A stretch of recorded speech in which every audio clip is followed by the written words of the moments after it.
এবার তোমাদের সকলকে অস্ত্র শিক্ষা দেওয়া হবে। উফ, রোজ রোজ কি জ্বালাতনে পড়েছি, বাপরে বাপ। বাবা মা কাউকে ডাকার দরকার নেই। ভালো না লাগলে রাজসভা চাকরি ছেড়ে চলে যাও। মহারাজ, এটা তো উচিত নয়। যে যেটাই পারদর্শী তাকে সেটাই করতে দিন না। একটা বাঁদরকে যদি আপনি বলেন শিকার করে মাংস খেয়ে দেখা, সে কি পারবে মহারাজ? মহারাজ, গোপাল একটু বেশি কথা বলছে, ওকে আপনি বের করে দিন। আমি তোমার কথায় গলবো না গোপাল। তোমাদের সবাইকে এখন অস্ত্র শিক্ষা শিখতেই হবে। কর্তার ইচ্ছায় কর্ম, এখন তো আমার আর কিছুই বলার নেই। তাহলে আর দেরি কেন? তোমরা সবাই একটা করে ঢাল আর একটা করে তলোয়ার তুলে নাও।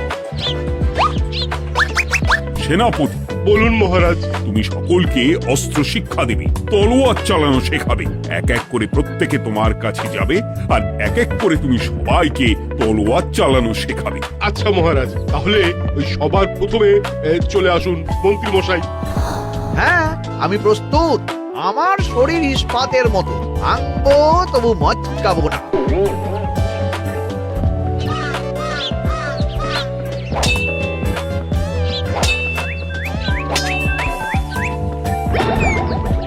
এই কেমন দিলাম? অত সহজ নয় সেনাপতি। আমি মন্ত্রী এমনি এমনি হইনি, আগে অস্ত্র শিক্ষা শিখে তবে মন্ত্রী হয়েছি। এটা কি হলো? হ্যাঁ, আপনি অস্ত্র শিক্ষায় পারদর্শী, কিন্তু আরো বিচক্ষণ হতে হবে। কারণ আজকে এই পাগড়ির জায়গায় আমি যদি তলোয়ার আপনার গলার দিকে চালাতাম, তাহলে কিন্তু আপনার এই ভবলীলা এখানেই সাঙ্গ হয়ে যেত। ঠিক আছে ঠিক আছে, মনে রাখবো। এবার বাকিদের তো ডাকো। হ্যাঁ, এরপরে তলোয়ার চালানো শিখতে আসবে গোপাল। বাবা বাবা বাবা, গোপাল তুমি আবার দল বল নিয়ে এসেছো। দেখি তোমার কত দম। গোপাল, তুমি প্রস্তুত হও। হ্যাঁ হ্যাঁ, আমি প্রস্তুত। ওরে বাবারে, এ তো ভয়ানক চাপের কাজ। আমাকে বেশ বেগ পেতে হচ্ছে। সামলাও গোপাল।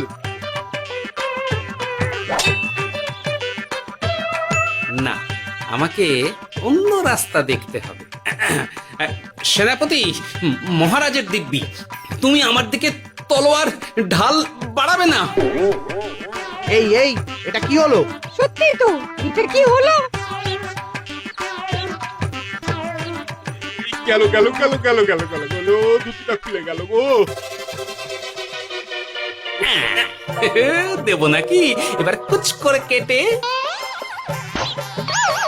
জিতে গেছি, জিতে গেছি। এটা কি হলো? শত্রুপক্ষ কখনো কারো দিব্যি শুনবে না। আর সেনাপতি, তুমি কি ওখানে দাঁড়িয়ে দাঁড়িয়ে মজা দেখছো? আমি কি করব মহারাজ? গোপাল যে আপনার দিব্যি দিয়ে দিল।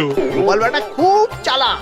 তাহলে এখন উপায়? ওসব গোপাল তোমাকে বোকা বানাবার জন্য করেছে। তুমি ধুতি ঠিক করে আবার লড়াই চালিয়ে যাও। যথাজ্ঞা মহারাজ।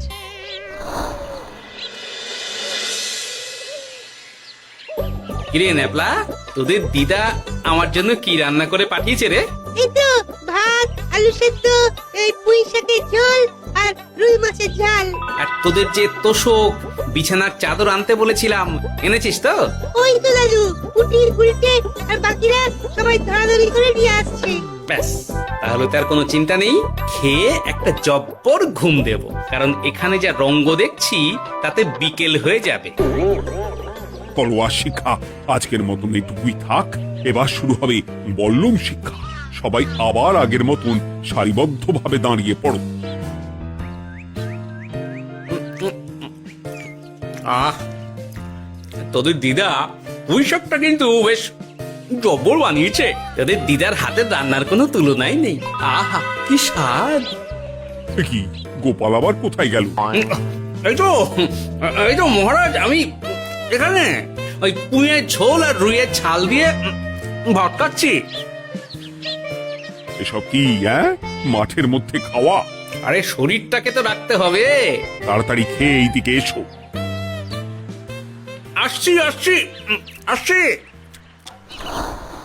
এবার আমি তোমাদের দেখাবো কিভাবে বল্লম নিয়ে তেড়ে যেতে হয়। দেখান মহারাজ।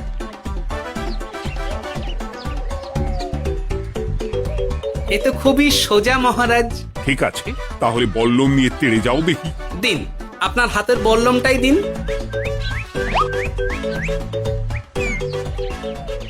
আরে আরে গোপাল তো মাঠ থেকেই চলে গেল। আমি ডেকে আনছি মহারাজ। আরে আরে ও গোপাল, গোপাল